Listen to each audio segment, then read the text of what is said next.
Welcome to the Empty Nest Empires podcast. My guest today is Sheri McIntyre. Now, Sheri survived the unthinkable, a ruptured brain aneurysm, and then a stroke during emergency surgery. It was New Year's Day, 2016. The night before, she was just fine and ringing in the new year with friends. And the very next day, she was on her way to emergency brain surgery as neurosurgeons worked frantically to save her life. Can you imagine? The months and the years since then have been filled with hard work for Sheri and revelation, and she's even written a book about her experience. I'll tell you about that a little bit later. I hope her story of survival will give you hope and let you know that no matter your circumstances, there is hope for a better tomorrow. But mainly, I hope that as you listen to Sheri, her words will make you think. Okay, your nest is empty, or it will be within a few years. So now what? Whether you know it or not, we are building empires. Empires of faith, family, fun, fitness, and of course, finance. And those empires are the legacy we leave for our loved ones. I'm Tammy Romani, an empty nester mom, grandma, and entrepreneur with a vision for ever greater things in the years ahead. It's never too late, and there is no limit to what we can do. I'm so happy you're here. Now let's get to building.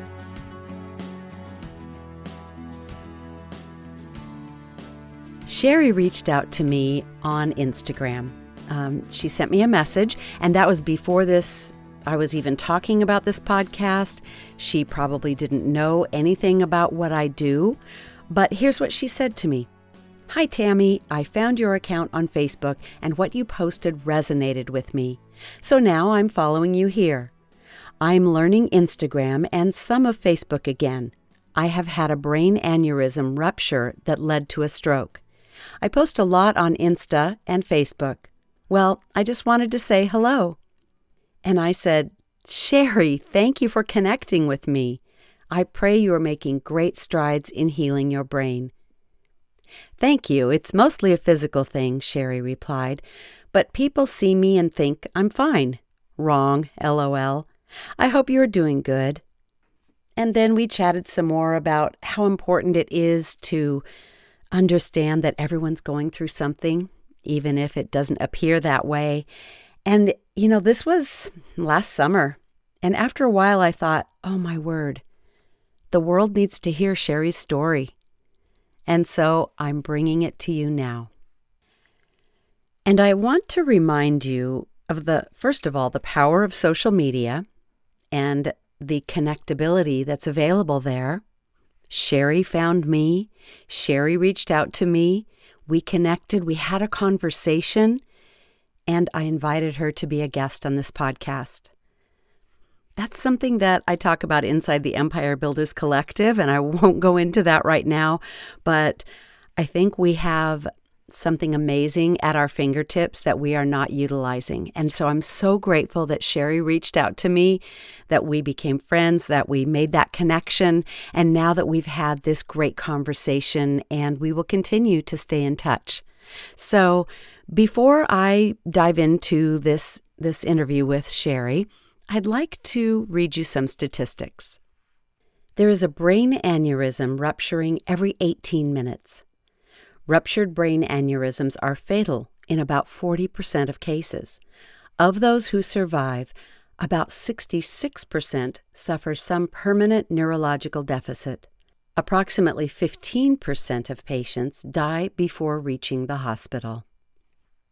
Those are pretty grim statistics, but what I want you to hear in Sheri in this interview is her hope, is her fight, the fight and the grit that she had to survive and to get better. Now, her daughter was a 16-year-old high school student at the time, and she just wanted to be there for her daughter. And wow, her story is really one of the strength of the human spirit, the healing power of prayer, and Um, there's a lot we can address in this, but I think you need to hear it from Sheri. So here we go. Here's my interview with Sheri McIntyre. I am so happy that you reached out to me and that we could tell your story, because I think that a lot of people are at a loss as to um, how to treat someone who's had a traumatic brain injury or a stroke or Oh, an yes. aneurysm. And then also those who may be in recovery from a traumatic experience like that. Wow, Yes. they really need to hear your mindset and how you came around. So I'm Mm. excited to get started. Let's just I read your book Okay. yesterday, and Good. thank you so much for sending it to me. It was very You're helpful. welcome. Yeah, I Yes. want because I don't think people understand and what it's about until they read it. Oh, absolutely. And I will ask you in a minute about that title and how you came up with it. But first of all, I just want to say, I mean, you really have survived the unthinkable. I mean, Yes. most people, when they think of that, it's oh, my life is over. But you sometimes even, I mean, you even mentioned that now you see it as a blessing. Yes. Let's start by just telling your story briefly. Can you go back to that New Year's Day of 2016 and tell us Sure. what happened? Well, I was in the bathroom. I have a 16-year-old daughter, and I guess I was in there for a while. She knocked on the door. She asked me if I was all right. I said, yeah, get your father, because I did not want to worry her. But Hmm. I must have known something was wrong. And then when I came out, my hands started going up and down uncontrollably. And as my husband came into the room, and I said, "Call the ambulance," with like, "Call the ambulance now," and I fell and passed out, and that was it. Do you That's remember all I that? remember. But you No, do remember that much. yeah, I remember that. Wow. Thank God I wasn't driving, Yes. and they were home, or I would have been dead. Yeah. Yeah. Yeah, Wow. and a lot of people, I think, what happens to them is they die, but through technology, that are learning so much more. Mm-hmm. Mm-hmm. Mm. Well, But I did, like I said, I read your book yesterday, and I just found that it was such a good reminder that life throws you a curveball, and sometimes it's a really big one. Like this was so oh yeah, huge. Can you, in looking back, can you think, is there any way to ever be prepared for something like this? uh, well, if you have a test done to your brain, they can see if you have an aneurysm growing in there. It's a colored MRI, but Hmm. they don't give them unless No. even my sister before this, she was having headaches. A lot of people have severe headaches. Hmm. I don't, and I never have. So you had And no indication that none, anything was coming. Oh my. no, Wow. nothing. And I was in the best shape of my life, Wow. and I didn't know. And so anyway, but well, yeah, that is how you find out with the colored MRI. I have Yeah. to speak clearly because of the stroke. I want everybody to understand me. Well, you're doing very well. So you let me Thank know you. if you get tired, okay? And we can even Yeah. continue this another day. But I Yeah. just want people to hear your heart. And let's dive into why you called this book Compassionate Snob. Oh, It's kind of confusing to me. it Were is, you a but you'll snob? get it after. No, but image, I was surrounded by image. You I were used to surrounded by work, image. Okay. yeah, I used to work as a hairstylist in a very high end salon. Mm. So image was all around me. And we saw a lot of clients that were acted like they were all that, had everything together, and right? And so I tried to act like they did. And that is why the word snob came to me in my mind. But I am much more compassionate than a snob.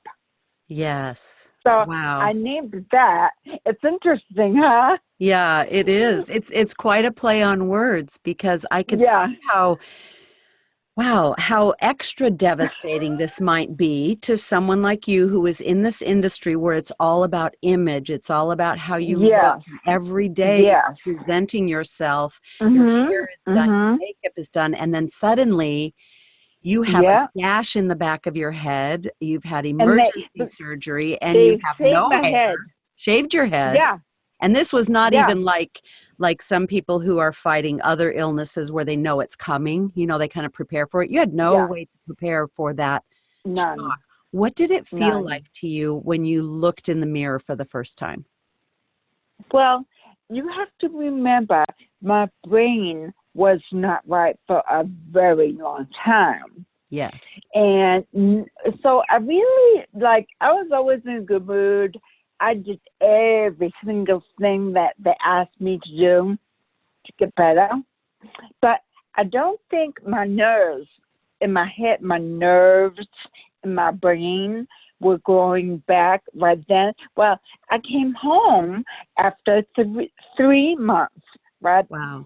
And I said to my husband, I said, I feel like half my tongue was tingly and my side of my face. He goes, oh, that is probably the nerves going back. And I think it was because before I did not have a filter. Okay, so you would say some inappropriate things? Yes, yes. Right. Which I would never say to people before this happened. Now, is to this me. common with brain injury patients, do you think? No, well, I think what happens is everywhere in your brain, right, there is a different section that controls a different function. So it depends on where the bleed happens, what is affected. So, I went to one of the best hospitals in the world, as you know. We're very close to Boston. So my husband said Centered Mascara. And so I was fortunate that I went there. Yeah. Because that's what they saved my life. Yes, we do. So why don't you explain to us exactly what your injury was? So you were just in the bathroom and something happened in your brain. You had a genetic, it's called an AVM. Okay. Intravenous malformation. Okay. It stands for. Okay. I don't even know if I'm saying it correctly.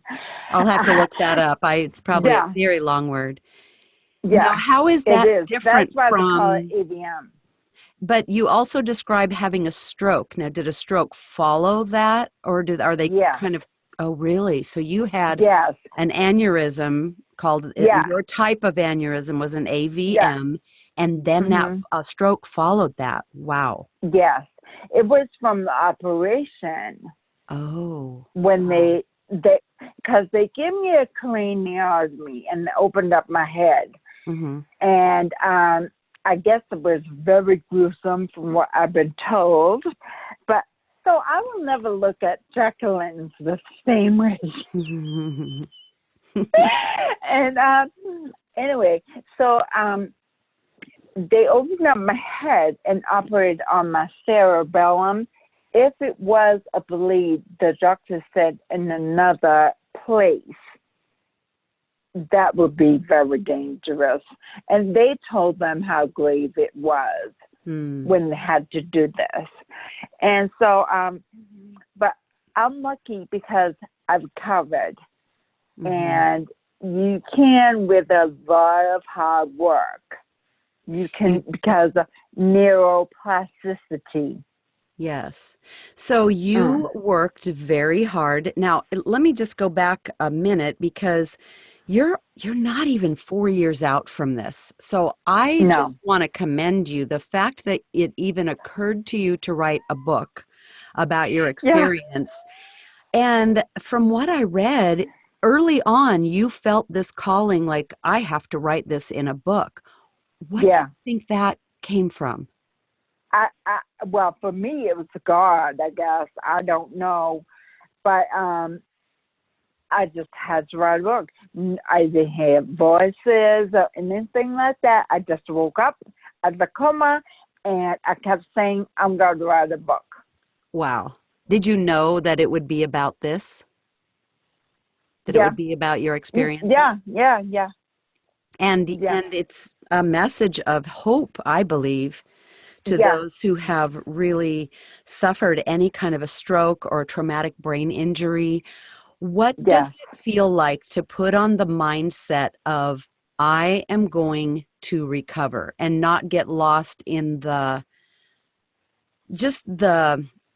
tediousness of everything? You had to I learn to walk again. You Yeah. had to learn to talk again. Yeah. I can't even Hmm. imagine how Hmm. tedious and exhausting Yeah. that was. Never mind writing a book. Yeah. Like my sister always says, Sheri, you never even read a book. I never mind write one. Right. So that right there is a miracle in Yes, itself, it is. and it is. But I feel like I had to write it, and I was isolated for a long time, and Mm. because everyone had to go back to their jobs, right? My husband had to go back to work. My sister went back to work. Everybody.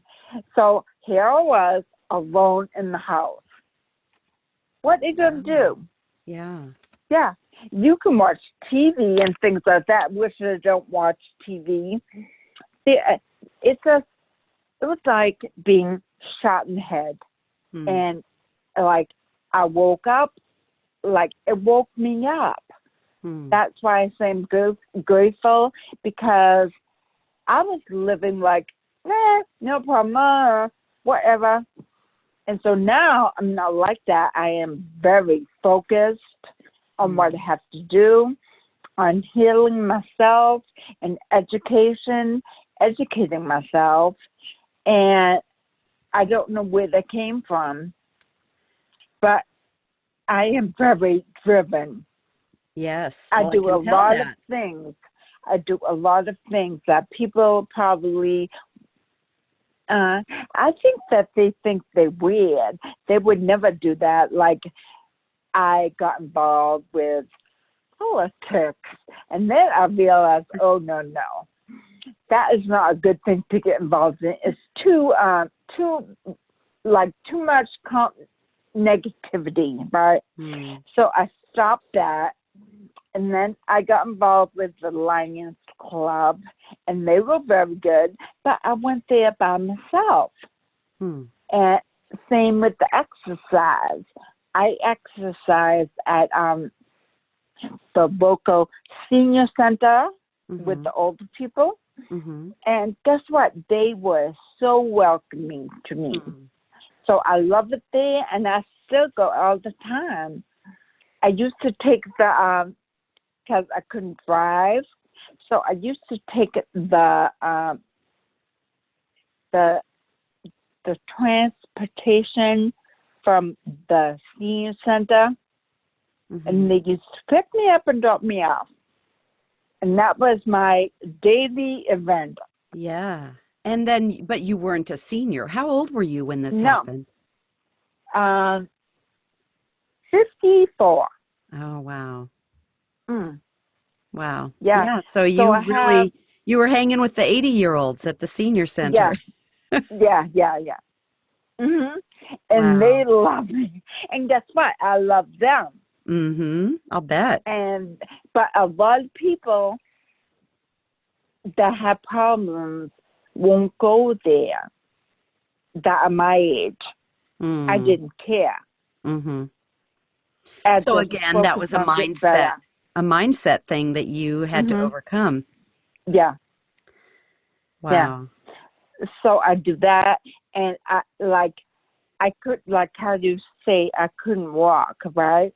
Right. So they taught me how to walk, and so and I used to walk around the neighborhood like holding hands with my sister, holding on to someone. I'm I sure. couldn't not do it by myself. But then I slowly, you know what I did. It's in the book. Yeah. And so Well, I used to walk around with carriage. yes, tell us that story. You stole a shopping cart from. Oh my God. That's so funny. Yeah. So Get better. I love this story because, hey, you got to do what you got to do, right? You had Oh been yeah. asking your family to buy you a stroller or something that you could push rather than your Yeah. walker. And you saw the Yeah. opportunity to bring home a shopping cart. And Yeah. tell us what happened there. So I was with my sister, and she had to run into a grocery store. So she goes, "Don't go anywhere." I look at her like, "Yeah, right, I'm going to go somewhere, right?" And so then she left, and I saw a shopping cart. I go, "Oh," to myself, "that would be perfect." So I took it, and I don't know how I did it, but I got it in the back of her car. It was an SUV, Uh-huh. and then she was driving away, and she was looking at me because I was laughing to myself.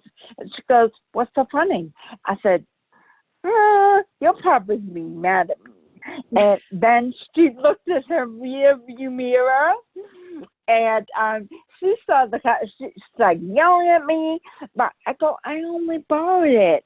I'm going to bring it back." She goes, "They have cameras there." Blah, blah, blah.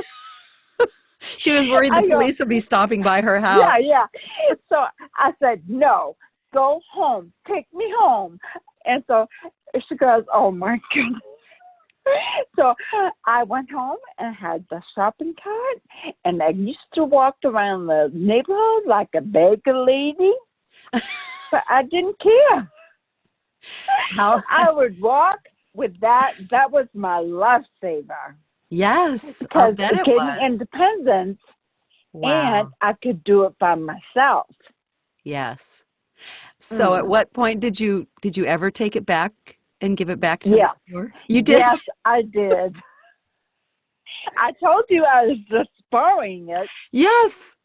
You know, Yeah, I'll and bet when I I bet could if the walk, manager knew that but story, they would actually love it. Love it. yeah, Yeah. I took back, and then I bought a baby carriage Oh, you did. at a Okay. yard sale, and then I used to walk around with the baby carriage. I didn't look as weird, but one time, a girl asked me if they could see my baby, and I used to put a blanket over the top of it to make it look like there was a baby sleeping in there. Yeah. I go, "Secret, there's no baby." She goes, "Oh, okay." Right. She just thought you were a little But crazy. yeah, yeah, yeah, yeah. But Oh I my. don't care. Yeah. I'm not. But you do what you have to do. So was that transition normal for you after having this traumatic brain injury? Before you would have cared. You were Yeah, surrounded by image, yeah, like you said. And now yeah. you don't care what people think about you. You're just all No, about recovery. yes. Now, was that a hard transition for you to make, or does it just come with the territory? Hey, I'm injured, and you also have an injury that other people don't see.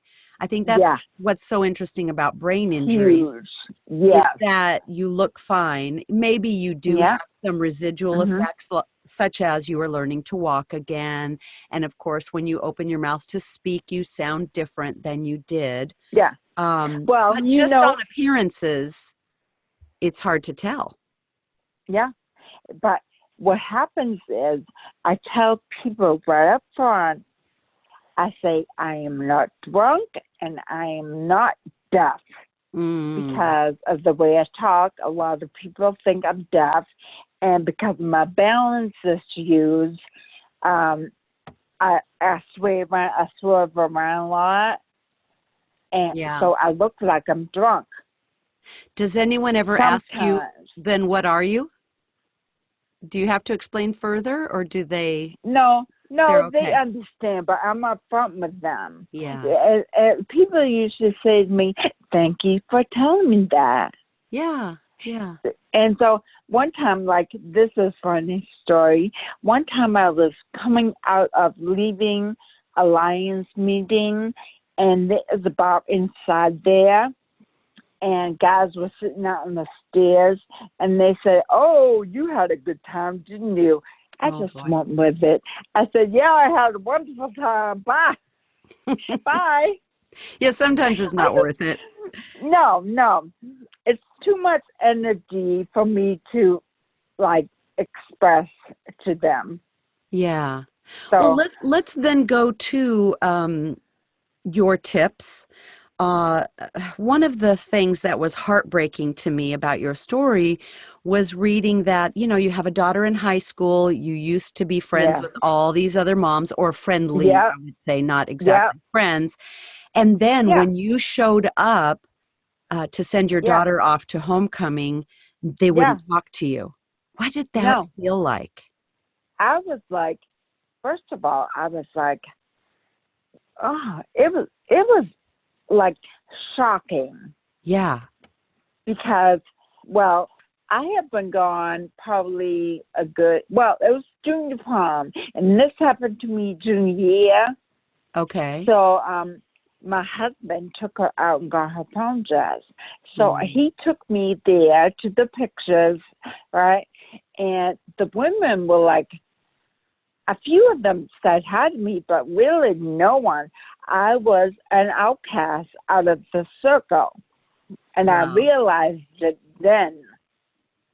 So I was like, whatever. And Yeah. guess what? I will never forget this. No. Never. No. Because my brain works fine now. I Mm-hmm. can think, I can't talk good, but my brain is pretty good. Yeah. And I so, mean, for goodness sakes, you can write a book. That's more than most of us have ever done or will do. So yeah, what I tips know. do you have for, first of all, close family and friends? If something like this happens within their family, what tips do you have? What was most helpful and most encouraging to you? It sounds like your sister Well, was a great support and your husband. yeah, What did they do yes. specifically that people can take away from your experience? Well, I guess you have to get up. Well, they don't understand. Being a caretaker is one of the hardest jobs in the world, so I commend anybody that is a caretaker. And eventually, we all will be someday at some point, Hmm. right? Good point. So, yeah, I think that people are not prepared for it, and you should financially prepare for it. Hmm. But a lot of people can't, and I understand that. But I think that a calendar is a wonderful tip, and a pill box is a wonderful tip, because I had so many doctor's appointments and and and medication I had to take. Now I'm not on any of them anymore, Hmm. Wow. and I know. So, but the doctor's appointments were like, oh my gosh, keeping track of them, because you have to remember I was not functioning right in my head. Right. So So someone else it, had to pick up the slack for you, obviously, yeah, and yeah, still carry on with their jobs yeah. and So it become, was like yeah, that is double. exhausting. You're right. You're right. Yeah, it's double the work. Yeah. And so I tried to do everything I could myself. Mm-hmm.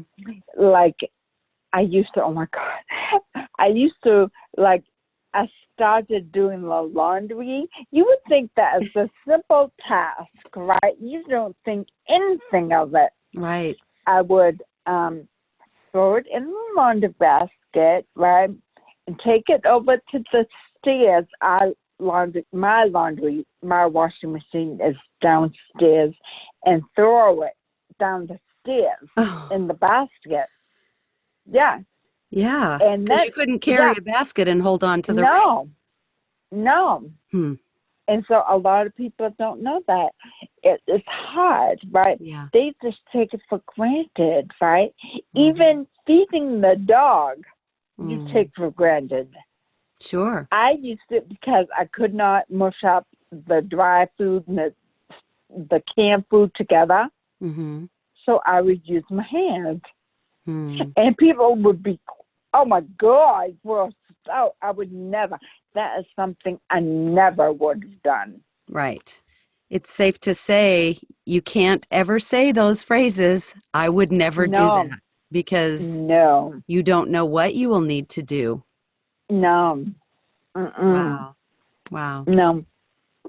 So I used to do a lot of, like, people would probably think they were weird, but guess what? I got the job done. Yeah. Whatever it takes. I think your new motto is, I'll just do whatever it takes. And I just admire so much your mindset, because I personally know other people who have had either a traumatic brain injury or a stroke, and they often say things like, I feel so useless, and why did God let me live through this? And I think as family members, one of the things I took away from your book is that it's important to maybe talk even about, I mean, it's a hard thing because you don't want to assume something like this is going to happen. And you just don't know if someone's going to have a heart attack or, a stroke or something like this. But the ability for a family, even if there's only 3 of you, to tag team and kind of come together and trade off maybe duties so that one person is not carrying the load of being the complete total caregiver. Or friends, friends that are nearby. Can I drive you somewhere? Can I take you to this doctor appointment and make notes for your husband? Things like that. I mean, that just makes me really think that we tend to leave people alone when they go through a crisis, and what they really need is a helping hand. Yeah, that's where I am big into community. I think that is huge, because I equate myself with the car accident. You know how there's car accident on the highway, and you stop and you look and you slow down and then you speed up and go. Well, that was me on the side of the road. That's how I feel. Like a lot of people, they don't know what to say, I guess. But you don't have to say anything, just being there. That is all you have to do. I lost a lot of friends over this because they didn't come around. And I think a lot of people are afraid, right? And then, but it didn't help that I did not have a filter. And I would say things to people that I probably shouldn't have. But they did not educate themselves even a little bit on brain injury. Right. And so that is why I wrote the book. Right. And that's where the word compassion comes in too. Yes. As like putting myself in the place of perhaps one of your friends, if this had happened, having the compassion to understand and just laugh about the fact that you're going to just spew things out of your mouth that pop into your brain because you don't have the ability yet to decide what's appropriate to say out loud and what do I keep to myself. Yeah, and that's probably very common with brain injuries. Is it something that you feel like you now have learned again? I did, yes. Really? I have, yes. Wow. It's neuroplasticity. Now I know when to keep my mouth shut. Well, let me ask you about a part of your book, and you also sent me a book a bookmark from the Brain Oh yeah. Aneurysm Mhm. Foundation, and it Yeah. says it's a orange bookmark with capital letters, just the word think. Can you Yeah. tell me why that is so important to you? That word. Yes, I can. Okay. Because my physical therapist, right, she came and had to do a home evaluation, right? So she put down orange duct tape everywhere. I was to be careful, right? There were certain spots like sharp corners on coffee tables and kitchen things, stuff like that, right? There were actually rooms I could not even go into, Wow. right? But anyway, so there was orange duct tape down around the house. So people would come over here and bring me things, right? And I had nothing to give them. And I hated that. So I realized that thinking everybody uses their device instead of, well, not everybody, I shouldn't say everybody, but a lot of people use their devices, computers, phones, whatever, to instead of using their own brain. And I think that your brain is your human computer. Yes. And so that is why. So I wrote, I didn't have anything to give people. So I took the orange duct tape off. I wrote think on it as best I could. I gave it to them. And they would stick it on their phones, on their computers. And someone actually made a bookmark out of one of them, right? Uh-huh. So I go, oh, that is a really good idea. So that is why the word think is important to me, and that's why I sent you an orange bookmark. I love it. Because I want So, people to be aware of, like, brain aneurysms and that type of thing. Any kind of brain trauma, TBI. I know it's aneurysms, but it's also any kind of TBI, concussions, mm-hmm. tumors, anything in your brain, right, Mm-hmm. that affects it. People do not realize because it is an invisible illness. And they say, oh, if you get a concussion, oh, no problem, you'll be fine. But it affects people different ways. Right. So you I can't say that to somebody. right. And I Well, you I just can, want to but go over really quickly. There's a page in your book where you talk about some statistics which were very impactful for me. You said that there's a brain aneurysm rupturing every 18 minutes. yeah. And that ruptured brain aneurysms are fatal in 40% of cases. Of Yeah. those who survive, 66% suffer some permanent neurological deficit, Yeah. and approximately 15% with aneurysmal subarachnoid hemorrhage, or SAH, Yeah. die before Yeah. they even reach the hospital. Mhm. So when you Mhm. think about that, and some people know that they have an unruptured aneurysm and it's being watched carefully, Mhm. most Mhm. people don't know. You are a miracle. Does that ever strike Well, you every day what a miracle your survival is? no, I don't look at it that way, but I do look at it as though I want to help other people. Right. There's a reason you survived, in other Yeah. words. Mm. Yeah. Mhm. And so Yeah. we've just finished in September Brain Aneurysm Awareness Month. Is that correct? Mhm. Yeah. What did that month mean for you in terms of the message that you are trying to get out? Well, I'm just starting, right? But the Brain Innovation Foundation has the the now they're the I said the biggest. They have Mhm. been around the longest. But I think right now there are 1, 2, 4 foundations I count. that are doing this also. I think that people are much more aware, and what we're all trying to do is bring awareness to people. And by this, right, Brain Aneurysm Month, they just acknowledge it in Washington, so it will be, I think, everywhere, right? And this month, what they did around here is they lit the Boston Bridge, the big one, they lit up red for Brain Aneurysm Month, and some of the buildings. And they also, on highways, put signs up advertising it, like the warning signs, and making people aware of it. And that is what Brain Aneurysm Month is for, awareness. And now the Brain Aneurysm Foundation came up with the new slogan. It's called Stop the Pop.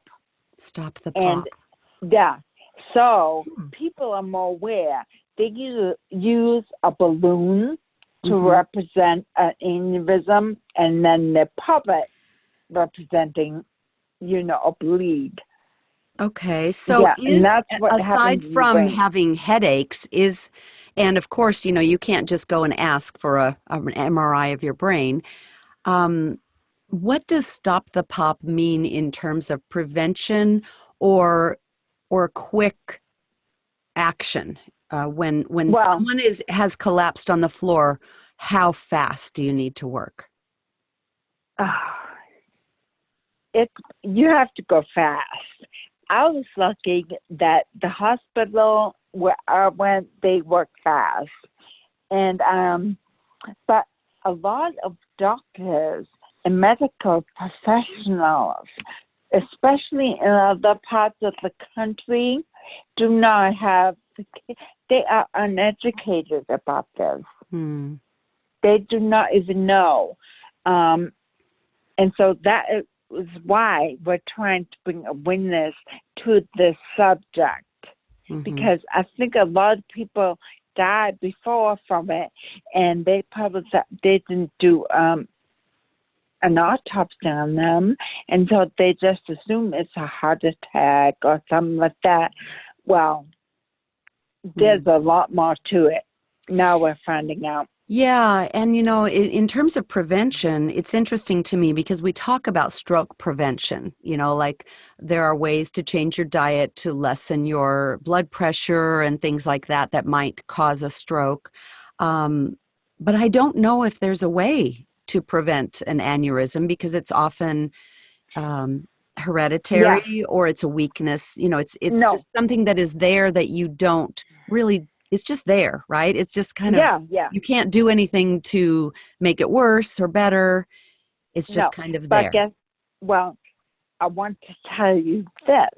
Okay. After I was in the hospital, but my mother and my sister were tested because of me. Oh. And they found 2 aneurysms in my mother's brain. Oh, wow. So there is a type that is hereditary. Yes. They're just finding this out. Oh, my word. It's a very new thing. Wow. So, and I don't want to scare anybody. And that is not my intention. It's just awareness. And what they had to do, I think for people, they are ruptured, like myself, and then they are unruptured, like my mother's situation. And what they do, I would hate to be knowing that I had to have the operation. I would hate it. But I think that now they are so good at what they do. Yes. That it is and they good. can now, if they know, they can put a stent in and things like that to do some Yeah. And what they do is measure the aneurysm, and if it has a potential to rupture, then they will call it. Right. Well, and so my mother had one cause and watching the other one. Oh, wow. So she had to have surgery. Wow. Yeah. And how about your sister with her headaches? Did it show up for her as Nothing. well? Okay, No. good. But she does But know a now. lot of yeah.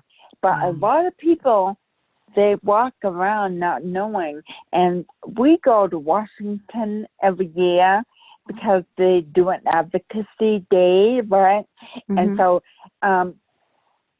what we tell them is we want funding for this because we want to bring about awareness to more people because it is hereditary. They are just learning this. Mm. Yeah, And so so, new information and new research is yeah. needed. Wow. That Mm. is really something. Well, Sheri, your story's amazing. I just commend you for this attitude that you have to reach out to people, and I know that just because brain aneurysm awareness was in September, that this is a year-round campaign for you. Yeah, yeah, And people can follow you on your Instagram, and I see you just telling your story and talking to people, um and that's another thing. I'm actually a vocal trainer. I help people speak with, clarity. And I hear from so many people who are afraid and their voice is just fine. Their speech is just fine, but they're still afraid to do what you do. And here you are with speech that it sounds great, but it doesn't yeah. sound like you used to. And you have No, every reason to have that hesitation, like, oh, I don't want to put myself out there. But I think that it goes back to your why is so big. Like, yeah, you have survived this huge, huge thing that who cares what you sound like, right? yeah. You After have a this message happened to that is me, more important. yeah. And after this happened to me, I got like, I don't care anymore of what Right. people think. I don't Yes. care. And I don't know where they came from either because before I wasn't like that. But now I'm like, you get one life, Hmm. one life. So, Yeah. And I think that's so important to remember that now you're going to help even more people mm, because of your boldness and your willingness to not care. Once we don't care what other people think about us is yeah. when we can make that big Mhm. impact. Mhm. So, what do Like, you think could be the biggest takeaway for our listeners today? Um, you know, I would like to say just if you know someone, be compassionate, reach out to help. yeah, Um, yeah. Reach and out to people, and guess what? They don't want anything except your presence once in a while. That right. just be yourself. Just be there. Yeah. Go and have And you know what? coffee with Prepare where them. you can and don't just walk in fear. No, and don't think about what people think about you. It's none of your business. That is so true. No, That is so true. Well, where can people no. stay in touch with you and get your book? Well, on Amazon. Okay, so the They can book's get the available. book I on will link it Amazon, in the yeah? show notes. They can get it on Amazon. It's a Yeah, great story of hope, and yeah. that's my And biggest if takeaway. people, yeah, and if I like if people would leave a review because that would Okay. help. Hmm. And And how about your yeah, Instagram? I know you're active on Instagram. oh yeah, I am. I put Okay. things on there all the time. Okay, and it's Compassionate Snob there. Yes, Okay, yes, just like the book title. So yeah. look for Sheri at Compassionate Snob. I will link all of this in the show notes so you can just go below this podcast and click on it and go right to her Instagram and right to the Amazon page to purchase her book. And Yeah, if you my have link is anyone, in my bio. okay, great. Well, Hmm. we'll connect all that. And do you have a website where people can I connect do, with but you? guess what? I don't. What? I'm ashamed to say this, but I don't know how to use it yet. Okay.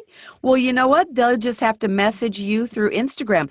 That's how Yeah, you and I connected, right? yeah, I yeah, love it. You found me, you reached out to me, and we started chatting back and forth, and I thought, yeah. "Oh, I people have to hear her story. This is so important for us to hear." And thank you so much for being my guest today. Oh, you're welcome. Thank you for having me. Okay, this has been great, Sheri. You take All care right, of yourself Sheri. and Thanks. stay on with your message. I'll see you in the gram. Okay. Okay. Bye. Thank you. Wow. Talk about resilience, right? And grit and steadfastness. I am really in awe of this woman. And I'm so happy that she reached out to me. If this has been impactful for you, would you reach out to me and let me know how we can further this conversation? I will put links to the show notes, how to reach out to Sheri, how to let her know you heard this podcast, how to reach the Brain Aneurysm Foundation.